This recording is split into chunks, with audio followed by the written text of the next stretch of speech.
الحمد لله نحمده ونستعينه ونستغفره ونؤمن به ونتوكل عليه ونعوذ بالله من شرور أنفسنا ومن سيئات أعمالنا من يهده الله فلا مضل له ومن يضلله فلا هادي له ونشهد أن لا إله إلا الله وحده لا شريك له ونشهد أن سيدنا وسندنا ومولانا محمدا عبده ورسوله صلى الله تعالى عليه وعلى آله وأصحابه أجمعين أما بعد فأعوذ بالله من الشيطان الرجيم بسم الله الرحمن الرحيم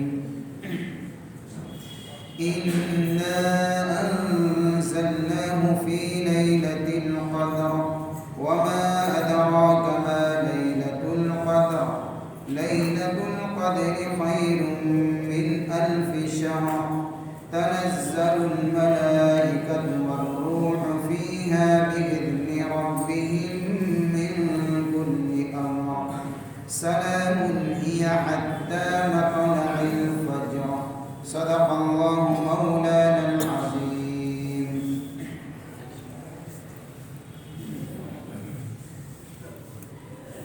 إنا أنزلناه بے شک ہم نے اس کو یعنی قرآن کو اتارا فی لیلۃ القدر شب قدر میں عظمت والی رات میں وما ادراک ما لیلۃ القدر آپ کو معلوم ہے کہ لیلۃ القدر کیا چیز ہے. لیلۃ القدر خیر من الف شہر شب قدر یعنی عظمت والی رات بہتر ہے من الف شہر 1000 مہینوں سے. تنزل الملائکۃ والروح فیہا فرشتے اور روح القدس اترتے ہیں اس رات میں بإذن ربہم اپنے رب کے حکم سے من کل امر ہر معاملے کو لے کر سلام یہ رات سراپا سلامتی ہے ہی حتی مطلع الفجر یہاں تک کہ فجر طلوع ہو جائے. یہ سورت کا ترجمہ ہے. اس کا نام ہے سورۃ القدر. یہ مکی سورت ہے اور قدر جو نام رکھا گیا ہے یہ لیلۃ القدر جو پہلے ہی آیت میں لفظ آتا ہے وہیں سے اس کا نام رکھا گیا ہے. قدر کے 2 معنی ہوتے ہیں. ایک قدر کا میننگ یہ ہے عظمت اور شرافت. چونکہ اس صورت کے اندر عظمت والی رات کا ذکر ہے اس لیے اس صورت کا نام سورۃ القدر ہے. مفسرین نے لکھا ہے کہ بہت سارے بندے ایسے ہوتے ہیں جو اپنی بدعملی کی وجہ سے اپنے گناہوں کی وجہ سے اور اپنے کرتوتوں کی وجہ سے عظمت سے گر جاتے ہیں. ان کے اندر شرافت باقی نہیں رہتی, ان کے اندر انسانیت باقی نہیں رہتی, ان کا احترام نہیں رہتا. لیکن اگر کوئی اس رات کے اندر توبہ کرے, استغفار کرے, معافی مانگے اور اللہ کے سامنے کھڑا ہو جائے عبادت کے لیے تو وہ بندہ اللہ کے نزدیک شریف اور عزیز بن جاتا ہے. إِنَّ أَكْرَمَكُمْ عِنْدَ اللَّهِ أَتْقَاكُمْ بے شک تم میں سب سے زیادہ مکرم وہ ہے جو اللہ سے ڈرنے والا. تو گناہوں کی نحوست کی وجہ سے انسان کی شرافت ختم ہو جاتی ہے اور اعمال کی برکت کی وجہ سے اس کی شرافت بڑھ جاتی ہے. اسی لیے لیلۃ القدر کو لیلۃ القدر بھی کہتے ہیں کہ اس میں کتنے گنہگار بندوں کی گناہوں کی وجہ سے جو شرافت گٹ گئی تھی معافی کی وجہ سے اللہ ان کو وہی یعنی عزت اور مقام عطا فرماتے ہیں.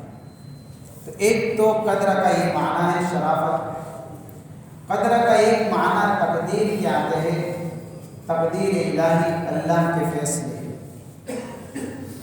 اس معنی کے اعتبار سے لیلۃ القدر کا مفہوم نکلے گا ایسی رات ہے جس رات میں اللہ کی طرف سے جو فیصلے اس رمضان سے آئندہ رمضان تک جو نافذ ہونے والے ہیں وہ یہ زمین پر ان ساری چیزوں کو فرشتوں کے حوالے کیا جاتا ہے۔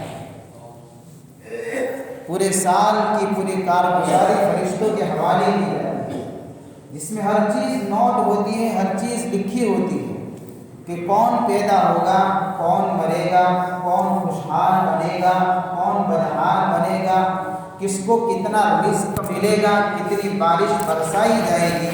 اس ساری کی سارے امور ان فرشتوں کو دے دیے جاتے ہیں، حوالے کر دیے جاتے ہیں، جن فرشتوں کے ذریعے سے اللہ اپنے احکام کو نافذ کرواتے ہیں۔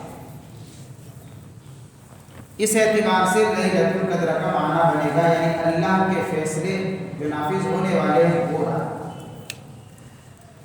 لیکن مفسرین نے لکھا ہے کہ اس رات کے بارے میں 25ویں پارے کے اندر آیت ہے اِنَّا أَنزَلْنَاهُ فِي لَيْلَةٍ مُبَارَكَةٍ اِنَّا كُنَّا مُنذِرِينَ فِيهَا يُفْرَقُ كُلُّ أَمْرٍ حَكِيمٍ، بے شک ہم نے اس کو اتارا مبارک رات میں،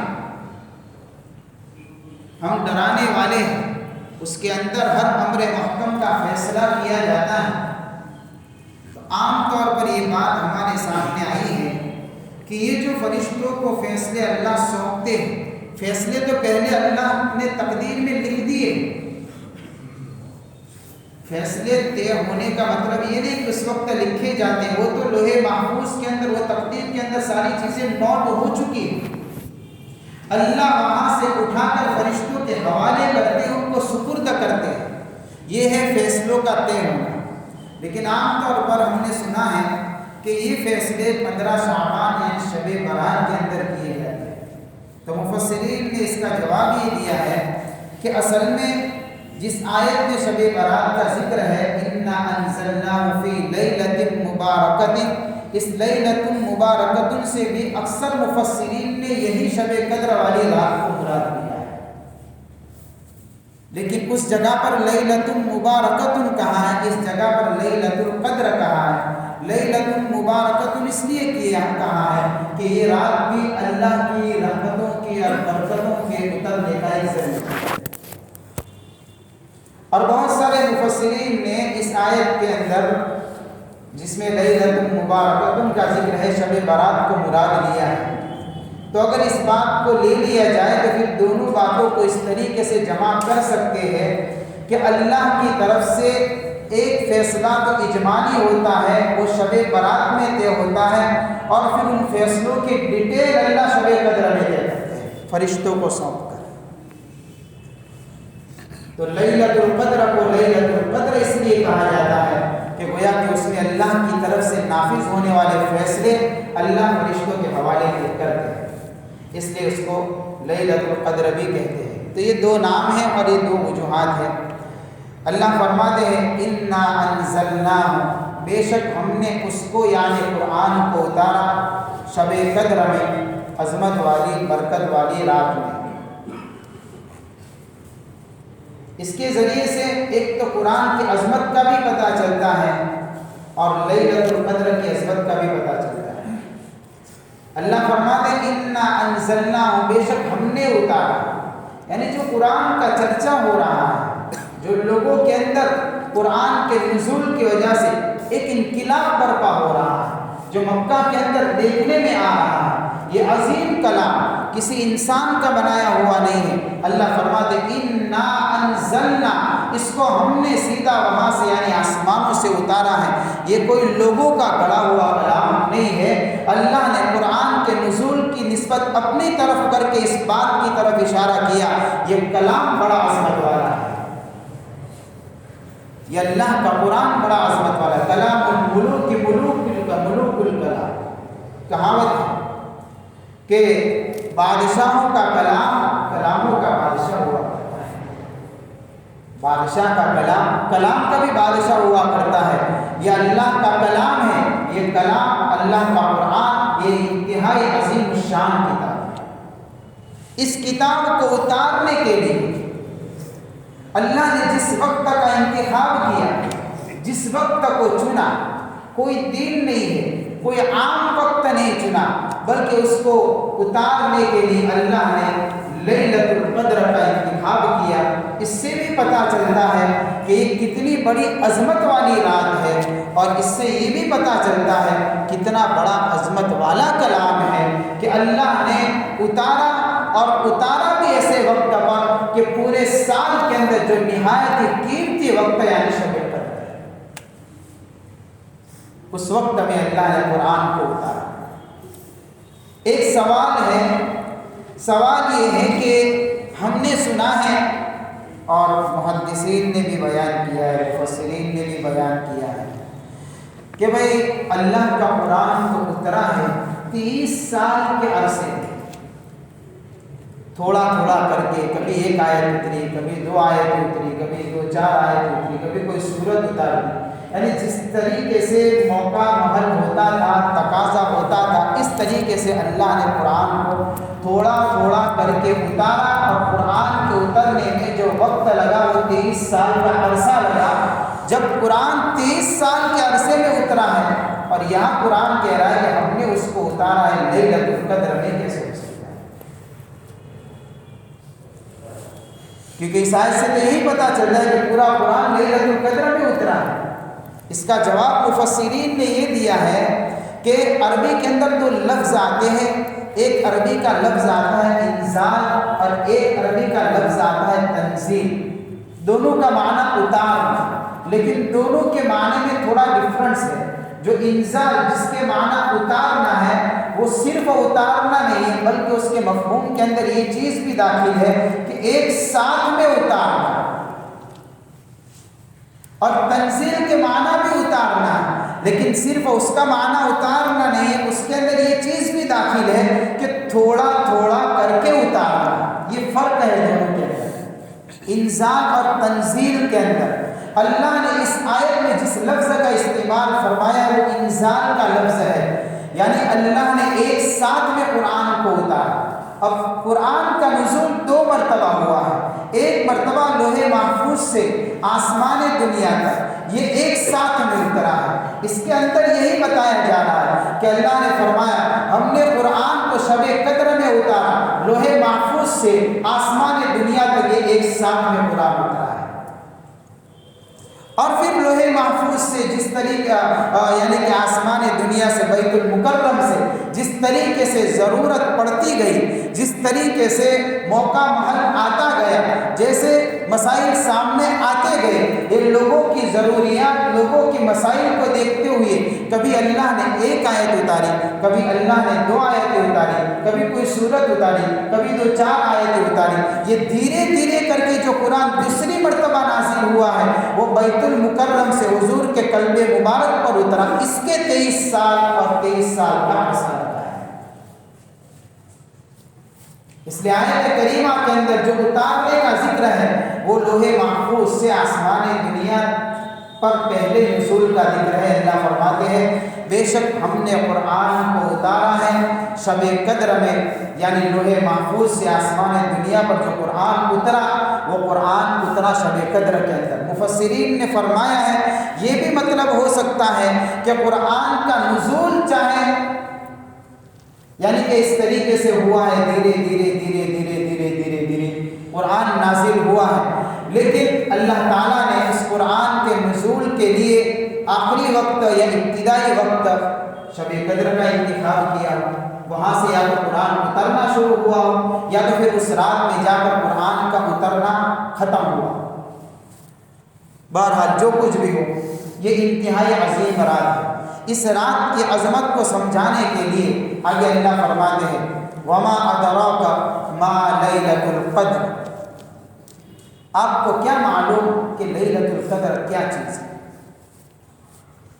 یہ سوال عام طور پر ایسے موقع پر کیا جاتا ہے جب کسی چیز کا یعنی کہ کوئی ایسا خطرناک اور انتہائی ہولناک منظر بیان کرنا ہو تو یہ سوال اٹھایا جاتا ہے اس انداز سے، یا تو کسی چیز کی عظمت کو بیان کرنا ہو تو پھر اس سوال کو اٹھایا جاتا ہے۔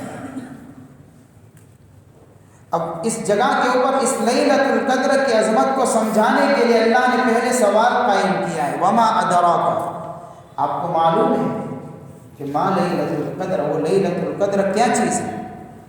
یعنی انتہائی عظیم رات ہے۔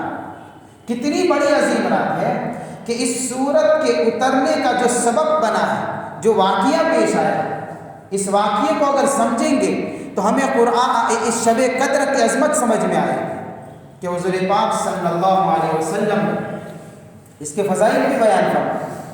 لیکن میں واقعہ سنا دوں، کئی واقعات اس سلسلے میں آئے۔ حضور پاک صلی اللہ علیہ وسلم نے ایک مرتبہ بنی اسرائیل کے ایک آدمی کا قصہ بیان فرمایا، اور قصہ یہ بیان فرمایا کہ وہ 1000 یعنی کہ مہینے تک یا سال تک اللہ کی عبادت کرتا رہا، اور عبادت بھی کیسی کرتا رہا کہ رات ہوتی تھی مصلی پر نظر آتا تھا، دین ہوتا تھا میدان جہاد میں نظر آتا تھا، دوپہر کے وقت تھوڑا بہت کھا لیتا تھا، تھوڑی دیر کے لیے آرام کرتا تھا اللہ کا بندہ، پھر وہ اللہ کے راستے میں نکل جاتا تھا۔ کتنے سالوں تک؟ 1000 سال تک اس طریقے سے مسلسل عبادت کی ہے۔ تو صحابہ کرام رضی اللہ عنہم اجمعین نے جب یہ بات سنی کہ کیسا مبارک آدمی ہے یہ، تو انتہائی تعجب میں بھی پڑے اور کچھ رنج بھی ہوا، رشک بھی ہوا۔ تو جب حضور پاک صلی اللہ علیہ وسلم نے صحابہ کے چہروں پر یہ بدلتی کیفیت کو جب دیکھا ہے تو حضور نے پوچھا صحابہ سے کہ کیا ہوا، کچھ معاملہ ہے؟ کہ ہاں یا رسول اللہ، آپ نے ایک موقع پر ارشاد فرمایا کہ میری امت کے عمریں جو ہے وہ 60 اور 70 سال کے بیچ میں ہے۔ ہم کو تو زندگی اتنی ملی ہے، چھوٹی سی زندگی، اور ہمارے پاس اس زندگی کے اندر سے ایک لمحہ تو وہ ہے جو نابالغی کی حالت میں گزر جاتا ہے، پھر زندگی کے کچھ ایام ایسے ہیں جو کام کاج میں گزر جاتے ہیں، پھر زندگی کے کچھ لمحات ایسے ہیں جو کھانے پینے میں گزر جاتے ہیں، پھر اس کے بعد آدمی بیمار بھی ہوتا ہے اور بہت ساری مجبوریاں بھی اس کے ساتھ میں لگی ہوتی ہے۔ اگر اس سارے لمحات کو یعنی کہ اس کا حساب کیا جائے تو زندگی کا اکثر لمحہ ان چیزوں میں گزرتا ہے، ہمارے پاس بچا کیا؟ ہم اس کا مقابلہ کیسے کر سکتے ہیں؟ صحابہ کو بڑا رنج ہوا، تکلیف ہوئی، تو اللہ تعالیٰ نے اس رات کا گویا کہ انعام بیان فرمایا۔ یہ رات اللہ نے عطا فرمائی، اور اللہ نے گویا کہ یہ رات عطا فرما کر صحابہ کے اس رنج اور ملال کو دور فرمایا کہ تمہارے دل کے اندر ایک پریشانی آئی ہے، آپ جانتے ہیں وما ادراک ما لیلۃ القدر، جو میں تم کو دے رہا ہوں، جو میری طرف سے بطور تحفے کے تم کو جو انعام میں مل رہی ہے، یہ چیز آپ کو پتہ ہے اس کی قیمت کتنی بڑی ہے جو تمہارے تصور سے بڑا ہے۔ ایک دوسری روایت میں آتا ہے کہ اللہ کے نبی صلی اللہ علیہ وسلم نے اگلی امتوں کی عمروں کو بیان فرمایا، اور اگلی امتوں کی عمریں لمبی لمبی عمریں ہوا کرتی تھی، 1000 سال، 900 سال، 800 سال۔ حضرت نوح علیہ السلام کے متعلق آتا ہے کہ 950 سال تو تبلیغ کی ہے، ان کی عمر اتنی نہیں ہے، عمر زیادہ ہے۔ مفسرین نے لکھا ہے تقریباً حضرت نوح علیہ السلام کی عمر 1000 سال ہے۔ اب اتنی لمبی یعنی کہ عمروں والی قومیں گزری، ان کو عمر اتنی بڑی ملی، تو ظاہر سی بات ہے ان کے اعمال کا وقت بھی اتنا زیادہ ملا۔ ایک طرف تو ان کی عمریں دیکھی جائے اور ایک طرف امت محمدیہ کی عمر دیکھی جائے، بھائی اس کی عمر کتنی ہے؟ 60 اور 70 سال۔ تو نبی کریم صلی اللہ علیہ وسلم کو دل کے اندر ذرا رنج ہوا کہ آخر میری امت ان کا مقابلہ کیسے کر سکتی ہے اعمال کے اندر؟ تو اللہ فرماتے ہیں وما ادراک ما لیلۃ القدر، اے میرے محبوب صلی اللہ علیہ وسلم، رنج اور ملال میں آنے کی ضرورت نہیں ہے، میری طرف سے بطور گفٹ، بطور انعام کے آپ کو جو چیز دی جا رہی ہے اس کی قیمت آپ جانتے ہیں وہ کیا چیز ہے، کہ بہت بڑا انعام ہے۔ اور واقعی لیلۃ القدر بہت بڑا انعام ہے۔ اگر یہ لمحہ کسی کو نصیب ہو جائے تو اس کے سال بنتے تقریباً 13 سے یا 84 سال کے قریب 1000 مہینے۔ لیلۃ القدر خیر من الف شہر، کہاں ہے کہ شب قدر بہتر ہے کس سے؟ 1000 مہینے سے بہتر ہے، 1000 مہینے کے برابر ہے۔ ایک تو کہہ دیا ہوگا کہ 1000 مہینے کے برابر ہے، اور یہاں پر رب فرما رہے ہیں 1000 مہینے سے بہتر ہے۔ یا اللہ کتنی بہتر ہے میرے بندو، تم نہیں جانتے وہ میں جانتا ہوں۔ یعنی 1000 مہینے کے برابر تو ہے، بات پکی، یہ بات پکی ہے کہ 1000 مہینے کے برابر تو ہے شب قدر، اس سے بہتر ہے رب کے دربار میں۔ 1000 مہینے کے سال بنتے ہیں 13 سے یا 84 سال۔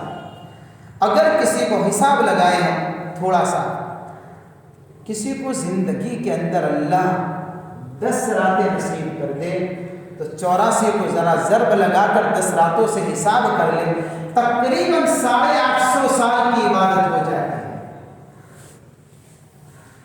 یعنی جتنی عمر اگلی امتوں کی تھی اتنی عبادت اس کو 10 راتوں میں ہو جاتی ہے۔ اتنا بڑا انعام اللہ نے عطا فرمایا ہے شب قدر کے سلسلے میں۔ یعنی یہ کوئی معمولی چیز نہیں ہے، یہ کوئی معمولی تحفہ نہیں ہے۔ اس لیے اللہ کے نبی صلی اللہ علیہ وسلم نے فرمایا کہ اس چیز کو حاصل کرنے کے لیے کیا کروں گے کہ تلاش کرو، اس کو تلاش کرنا پڑتا ہے۔ یا رسول اللہ کہاں تلاش کرے؟ تو روایت میں آتا ہے حضور پاک صلی اللہ علیہ وسلم نے رمضان کے اندر اعتکاف فرمایا، پہلے روزے سے اعتکاف میں بیٹھے حضور پاک صلی اللہ علیہ وسلم، 10 روزے گزرے، حضرت جبرائیل امین آتے ہیں حضور کی خدمت میں، اور آ کر حضرت جبرائیل علیہ السلام حضور پاک صلی اللہ علیہ وسلم سے عرض کرتے ہیں یا رسول اللہ صلی اللہ علیہ وسلم، جس چیز کی تلاش میں آپ اعتکاف میں بیٹھے ہیں وہ چیز آگے آ رہی ہے، ان 10 راتوں میں نہیں ہے۔ لہذا اللہ کے نبی صلی اللہ علیہ وسلم نے صحابہ جو آپ کے ساتھ میں اعتکاف میں بیٹھے ہوئے تھے ان کو کہا کہ بھئی ہم جس کی تلاش میں بیٹھے ہیں وہ آگے ہے، لہذا میں نے اب 11 سے 20 تک کے اعتکاف کی نیت کی ہے، تم میں سے کوئی ہمت کر سکتا ہو تو میرے ساتھ اعتکاف میں بیٹھے 11 سے 20 تک، 1 سے 10 تک کے اندر وہ رات نہیں ہے۔ تو پھر 11 سے 20 تک حضور اعتکاف میں پھر بیٹھے ہوئے، یعنی 20 رمضان گزر گیا، حضرت جبرائیل علیہ السلام تشریف لاتے ہیں اور آ کر عرض کرتے ہیں یا رسول اللہ جس چیز کی تلاش ہے وہ چیز ان 10 میں بھی نہیں ہے، وہ آگے آ رہی ہے۔ لہذا حضور پاک صلی اللہ علیہ وسلم نے پھر صحابہ سے فرمایا کہ بھائی جس رات کی تلاش کے اندر ہم نے اعتکاف کیا ہے وہ رات 11 سے 20 میں بھی نہیں ہے، وہ آگے آ رہی ہے، لہذا میرے ساتھ اور ساتھی بھی اگلے 10 روزوں کے اندر یعنی اعتکاف کی نیت کر لیں۔ اور پھر حضور نے فرمایا اب اس رات کو تلاش کرو، کہاں تلاش کریں گے؟ اللہ کے نبی نے آسانی فرما دی، یوں نہیں کہا کہ 10 کے 10 دنوں میں تلاش کرو، بلکہ کیا فرمایا اس کی تاک راتوں میں تلاش کرو، اتنا آسان کر دیا۔ یعنی 21 کے اندر تلاش کرو، 23 میں تلاش کرو، 25 میں تلاش کرو، 27 میں تلاش کرو، 29 میں تلاش کرو، اس میں سے کوئی ایک رات ہے جو شب قدر ہے، لیکن اس کو تلاش کرنا پڑے گا، اس کو ڈھونڈنا پڑے گا۔ ایک روایت میں آتا ہے حضور پاک صلی اللہ علیہ وسلم نے فرمایا کہ شب قدر کی تعین ویسے تو مجھے بتلا دی گئی تھی، اللہ کی طرف سے اس کا علم مجھے عطا فرمایا گیا ہے اور میں چاہتا تھا کہ میں تم لوگوں کو بتاؤں، لیکن جیسے ہی میں نے بتانے کا ارادہ کیا تو دیکھا کہ 2 آدمی آپس کے اندر لڑتے ہیں، جھگڑتے ہیں، ان کے جھگڑے کی وجہ سے، ان کے لڑنے کی وجہ سے جو شب قدر کی تعین کا علم اللہ نے جو مجھے عطا فرمایا تھا اس کو اللہ نے اٹھا لیا، اب اس کو تلاش کرنا پڑے گا۔ عظیم رات ہے اس کو تلاش کریں۔ اس روایت سے ایک تو یہ پتہ چلتا ہے کہ دیکھیے آپس کا اختلاف کتنی بری چیز ہے، آپس کی لڑائی کتنی بری چیز ہے۔ یہ بات الگ ہے کہ اللہ نے شب قدر کی تعین کو اٹھا کر اس میں بھی امت کا فائدہ ہے، ابھی پکا نہیں ہے اب کوئی بھی رات ہے، لیکن اس میں بھی ہمارا ہی فائدہ ہے۔ لیکن تعین کے اٹھنے کا سبب جو ایک وقت مل چکا تھا، اس وقت سے اللہ نے جو اٹھا لیا یہ علم، سبب کیا بنا اس کا؟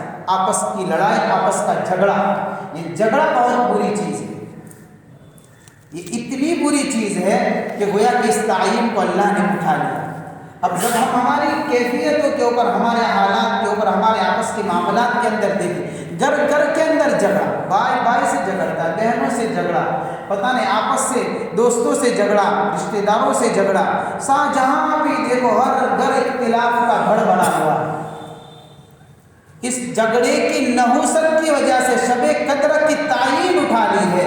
اگر اختلاف کے ساتھ میں کوئی جیتا ہے، قطع تعلقی کے ساتھ میں جیتا ہے، ایک روایت میں آتا ہے اللہ کے نبی نے فرمایا شب قدر کی برکتوں سے بھی محروم ہو جاتا ہے۔ یہ اتنی بری چیز ہے، ہم سوچیں تھوڑی دیر کے لیے کہ کیا ہے یہ سب، کیا ہو اتنی بڑی برکت کو حاصل کرنے کے لیے۔ ایک روایت میں آتا ہے اللہ کے نبی صلی اللہ علیہ وسلم، کتنی بڑی چیز ہے شب قدر، روایت میں آتا ہے کہ اگر کسی نے شب قدر میں قیام کر دیا تو اللہ اس کے اگلے پچھلے گناہوں کو معاف کر دیں گے۔ غفر له ما تقدم من ذنبه وما تأخر، اگلے پچھلے گناہ معاف ہو جائیں گے۔ اگر ایک لمحہ بھی شب قدر کا مل گیا، اس شب قدر کو جو 1000 مہینوں سے بہتر کہا ہے، اس کا مطلب ہی یہ ہے کہ اس میں ایک نیک عمل کرنا ایسا ہے جیسے 1000 مہینوں تک مسلسل وہ نیک عمل کرتا رہا۔ اب 1000 مہینوں تک کون آدمی کون جیے گا؟ اس لیے کہ عمر 60 سال 70 سال کے اندر ہے، وہ تو کسی کی تقدیر میں لکھے ہو تو 84 تک پہنچے گا، 85 تک پہنچے گا، ورنہ کون پہنچتا ہے اس تک؟ اور یہاں پر ایک مرتبہ ایک عمل کرتا ہے، ایک مرتبہ معافی مانگ لیتا ہے۔ کیا فرما رہے حضور پاک صلی اللہ علیہ وسلم؟ اس رات کی برکت کا عالم یہ ہے کہ اللہ تعالیٰ اس کے اگلے اور پچھلے سارے گناہوں کو معاف فرما دیتے ہیں، سارے گناہوں۔ اور یہ سب سے بڑی دولت ہے میرے بھائیوں کہ اس رات کے اندر اللہ کی طرف سے معافی مل جائے، بہت بڑی دولت ہے۔ ایک ہے عبادت کی توفیق مل جانا، نمازیں پڑھنا، یہ بھی بڑی دولت ہے۔ قرآن کے ذکر کی توفیق مل جانا بڑی دولت ہے۔ دوسرے اعمال کی توفیق مل جانا بڑی دولت ہے۔ اس رات کے اندر صدقہ کر دینا، 1 روپیہ صدقہ کیا، 1000 مہینے تک 1 روپیہ صدقہ کرنے کا سبب، سوچے تو صحیح، ہاں صرف 1 روپیہ۔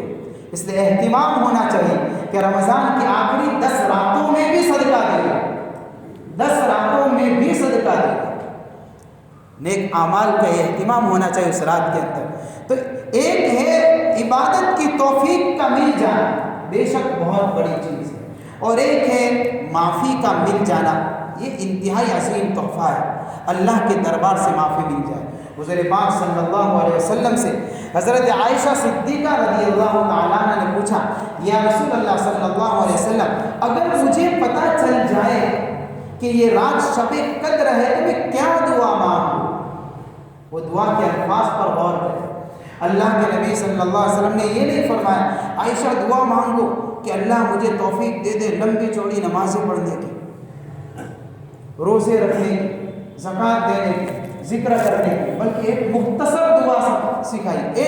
ہر ایک کے لیے آسان ہے، عربی نہیں آتی کوئی مسئلہ نہیں، اپنی زبان میں مانگ لے، اردو میں مانگ لے، اوپر ساری لینگویجیں چلا کرتی ہیں، ضروری نہیں۔ ہاں یہ بات الگ ہے کہ حضور کی بتائی ہوئی عربی الفاظ کو پڑھنا اس کی برانی طرح، لیکن اگر کسی کو نہیں آتا تو کسی بھی لفظوں میں مانگے۔ کیا بتائی دعا اللہ کے نبی نے؟ اللہم انک عفو تحب العفو فاعف عنا، اے اللہ بے شک آپ کی صفت تو ہے ہی معاف کرنے کی، معافی آپ کے دربار سے ہی ملتی ہے، اور آپ معاف کرنے کو پسند بھی کرتے ہیں، آپ اس بات کو پسند کرتے ہیں میرے رب کہ کسی کو معاف کر دیا جائے۔ اے اللہ میں بھی تیرے سامنے آج کی رات میں اپنے گناہوں کے لیے معافی لے کر آیا ہوں کہ مجھے معاف کر دیا جائے۔ کیا دعا سکھائی ہے، کتنی بڑی عظیم دعا ہے یہ اس رات کے اندر۔ ایک لمحہ اگر کسی کو مل جائے تو یہ دولت اللہ اگر کسی کو دے دے کتنی بڑی دولت ہے۔ لیکن آج ہوا کیا، ہمارے یہاں آخری 10 راتوں کے اندر عام طور پر، بلکہ اب تو رمضان کی ساری ہی راتوں کا حال ایسا ہو چکا ہے، ہماری راتیں محفلوں میں گزرتی ہے، کھانے پینے میں گزرتی ہے، راستوں پر آٹو پر بیٹھنے میں گزرتی ہے، پورے دن سوتے رہتے ہیں، پھر رات کے وقت راستے میں بیٹھ جاتے ہیں، آفسیں کھول لیتے ہیں، کوئی پتہ نہیں کیا کیا چیزیں کھیل کے اندر، موبائلوں کے اندر، محفلوں کے اندر، غیبتوں کے اندر اس طریقے سے راتیں گزرتی ہے کہ اللہ معاف فرمائے، احساس تک باقی نہیں رہتا کہ یہ کتنی بڑی دولت سے ہم محروم ہو رہے ہیں۔ آج ہی رہا، بلکہ اب تو نعت کھانے کی محفلیں، جلسے جلوس کی محفلیں، ہنگاموں کی محفلیں، بھئی یہ تو عبادت، ہر آدمی کو عبادت کرنی چاہیے، اس میں تو یہ محفل لگانے کی رات تھوڑی ہے، پورا سال پڑا ہے اگر محفلیں لگا لیں، یہ کون سی بات ہے کہ جہاں وقت ملا۔ اور دوسری بات کیا ہو گئی، ہم نے ایک ہی رات کو ضروری سمجھ لیا، وہ 27ویں شب، وہی بڑی رات، باقی سب یا حضور تو فرما رہے بھائی 21 سے لے کر 29 تک ساری راتیں دیکھو، تلاش کرو، کبھی 21 مل جاتی ہے، کبھی 23 ہوگی، کبھی 25 ہوگی، ساری راتوں کے اندر کم سے کم کچھ نہ کچھ تو کر لے آدمی۔ اگر اتنا نہیں ہو سکتا، رات کو کوئی جاگ نہیں سکتا، حالانکہ مشکل مسئلہ نہیں رہا، لیکن اگر کوئی بیمار ہے، کوئی جاگ نہیں سکتا، علماء کرام فرماتے اگر اس نے عشاء اور فجر کی نماز کو جماعت کے ساتھ میں پڑھا، اللہ اس کو شب قدر کی برکت سے نواز دیں گے۔ لیکن ہماری تو فجر رمضان میں بھی جاتی ہے، پوری رات جاگیں گے، فجر کا وقت ہوگا تب سوئیں گے، یہ حال ہے۔ عام دنوں میں تو فجر کا حال ہے ہی، عام دنوں میں فجر کا حال تو ہم دیکھ لیتے ہیں، کوئی کمزور ہے، کوئی بے بس ہے، کوئی عاجز ہے، نہیں جاگ سکتا، کیا فرمایا فجر اور عشاء کی نماز جماعت کے ساتھ میں پڑھ لے، اگر شب قدر ہے اللہ اس کی برکتوں سے اس کو نواز دے، اتنا تو ہو سکتا ہے۔ یہ نہیں ہو سکتا اگر اتنا بھی، تو اس کا مطلب یہ نہیں ہے ہم کمزور ہیں، ہم عاجز ہیں، ہم بے بس ہیں، نہیں، اس کا مطلب یہ ہے ہمارا ایمان کمزور ہے کہ ہم اتنا بھی نہیں کر سکتے ہیں، ورنہ اللہ کی طرف سے تو راستے اور دروازے بڑے وسیع کھلے ہوئے، کوئی لینے والا ہونا چاہیے، کوئی قدر کرنے والا ہونا چاہیے۔ علماء نے ایک حکمت لکھی ہے کہ آخر شب قدر کو چھپا کیوں لیا گیا، کیوں چھپا لیا گیا، یعنی کیوں اس کی تعین کو اٹھا لیا گیا، کیوں طے نہیں ہے کہ 27ویں ہے، کیوں طے نہیں ہے کہ 23ویں ہے، کیوں طے نہیں ہے کہ 21ویں ہے، یہ گھومتی رہتی ہے، بلکہ بعض علماء تو فرماتے ہیں یہ رات پورا سال گھومتی ہے، بعض نے تو یہاں تک بات کہہ دی ہے، لیکن زیادہ تر مشہور علماء کا قول یہ ہے کہ وہ رمضان کے آخری عشرے میں ہی، کیونکہ صحیح احادیث بھی اس کے متعلق تو وارد ہوئی ہے، تو آخر یہ رات طے کیوں نہیں ہے؟ اس کی حکمت میں سے ایک حکمت تو یہ بھی لکھی ہے کہ ہم جیسے لوگ جو ہیں وہ عبادت میں عام طور پر سستی کرنے والے ہیں، ہماری طبیعت سست رفتار ہو گئی، پھرتی چستی کے ساتھ میں عبادت نہیں کرتے۔ دیکھیں جہاں شب قدر کی فضیلت بیان فرمائی، وہ کیا بیان فرمایا کہ جو آدمی شب قدر کی رات میں کھڑا ہو جائے ایمان یقین کے ساتھ اور دل کی بشاشت کے ساتھ، ایمان کے ساتھ میں کھڑا رہے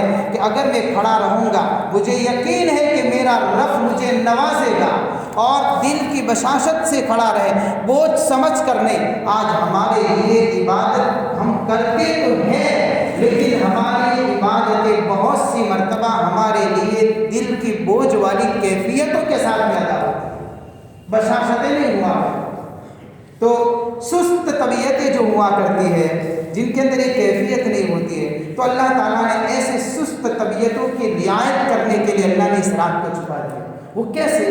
وہ اس طریقے سے کہ اگر ہم جیسوں کو اگر پتہ چل جاتا کہ بھئی چلو 27ویں رات شب قدر ہے، تو ہم کیا کرتے، ہم باقی راتوں کے اندر بھی جو کچھ نہ کچھ نمازیں ہیں، کچھ تسبیح پڑھتے وہ بھی نہ پڑھتے، ہم بالکل آرام کے اندر آ جاتے اور ہم کہتے کہ 27ویں رات آ رہی ہے، ابھی مسئلہ نہیں، اس وقت دیکھ لیں گے۔ کہ جب بتا دیا جاتا ہے تو آدمی اور زیادہ سست ہو جاتا ہے، اب بتایا نہیں ہے تو کم سے کم چلو اتنا تو ہوتا ہے کہ بھئی 4 رکعت تو پڑھ لے، تہجد کی نماز پڑھ لے، ہے نا، تھوڑی دعا مانگ لے، کداچ ہوئے گی، پوری رات نہیں ہو سکتا ہے ہوگی، یوں کر کر کے تھوڑا تھوڑا تو لے لیتا ہے، بس یہ ہماری طبیعتوں کی سستی کی۔ دیکھو یہ انعام ہوا کہ نہیں ہوا، پر آپ کو چھپانا کتنا بڑا انعام ہو گیا، یہ بھی فائدہ ہے حکمت میں، یہ حکمت لکھی ہوئی ہے، اور بھی بہت ساری حکمتیں لکھی دیکھیے انشاءاللہ بات لمبی ہو جائے گی، میں آئندہ آپ کی مجلس کے اندر رکھنے کی کوشش کروں گا۔ اللہ تعالیٰ ہمیں اپنی زندگیوں کے اندر ان قیمتی لمحات کی قدر کرنے کی توفیق عطا فرمائے۔ وآخر دعوانا الحمدللہ رب العالمین۔